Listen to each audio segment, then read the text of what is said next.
Today's other headlines start in Belgium, where U.S. Secretary of State Antony Blinken pledged to rush assistance to Ukraine in the Biden administration's final months.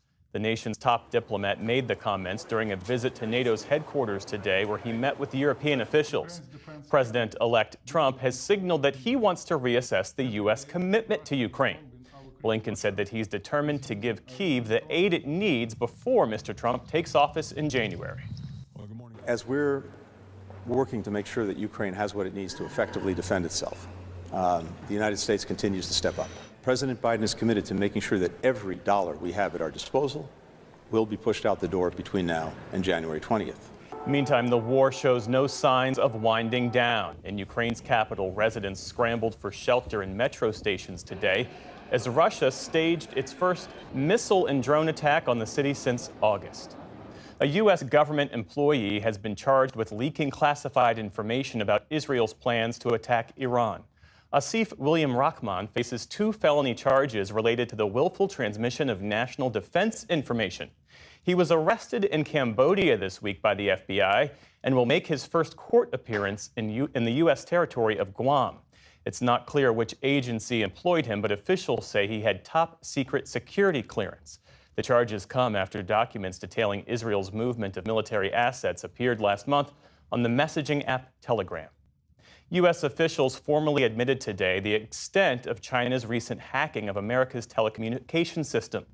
The nation's cyber defense agency and the FBI say their investigation revealed a broad and significant cyber espionage campaign. In a joint statement provided to PBS NewsHour, the agency said that the breaches enabled the theft of customer call records data and the compromise of private communications of a limited number of individuals in government or political activity. The hack also included court-approved surveillance. Federal authorities have been looking into recent security breaches involving telecoms companies, random individuals, and public figures, including President-elect Donald Trump. Drug overdose deaths in the U.S. appear to be showing a sustained decline. Provisional data from the CDC today shows there were 97,000 overdose deaths in the 12-month period ending in June of this year. That's down 14% from the 12-month period before that. Experts say it's hard to pinpoint a specific reason for the decline, but they cite the end of the isolation of the COVID pandemic and the increased availability of overdose-reversing drugs as potential factors. Inflation climbed slightly last month, due in part to higher prices for rents, used cars, and airline tickets. The Labor Department said today that consumer prices rose 2.6% in October when compared to a year earlier. That's up from a 2.4% reading in September, which was the lowest level since 2021.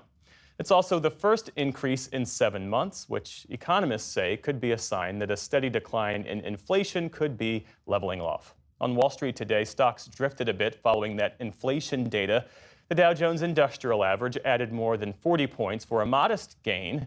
The Nasdaq dropped 50 points, so about 0.25%. The S&P 500 ended the day virtually unchanged. And a passing of note, Ted Olson has died. He was one of the most consequential conservative lawyers of modern times.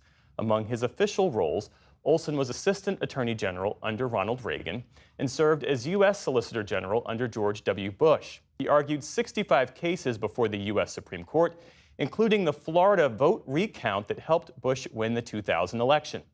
But Olson also took positions in several landmark cases that broke with his conservative allies. In legal terms, basically he said, home is here, you belong here as well. He defended young, undocumented immigrants known as Dreamers from efforts to have them deported during the Trump administration.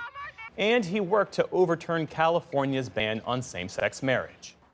Today, we are more American because of this decision. When the citizens of California voted to take away the right to marry from many of our citizens in California, they violated the United States Constitution. That cannot stand. Over his 6-decade career, Olson also served as lead attorney in the Citizens United case that reformed campaign finance law, and he fought for the freedom of the press. In so doing, he displayed a commitment to his libertarian views that often broke with partisan ideology. Ted Olson was 84 years old. Still to come on the NewsHour, Illinois' governor discusses a new state-level effort to protect democracy. How Fox News personality Pete Hegseth could reshape the U.S. military as Trump's pick for Secretary of Defense. And a look at why more Latinos voted for Donald Trump in this election.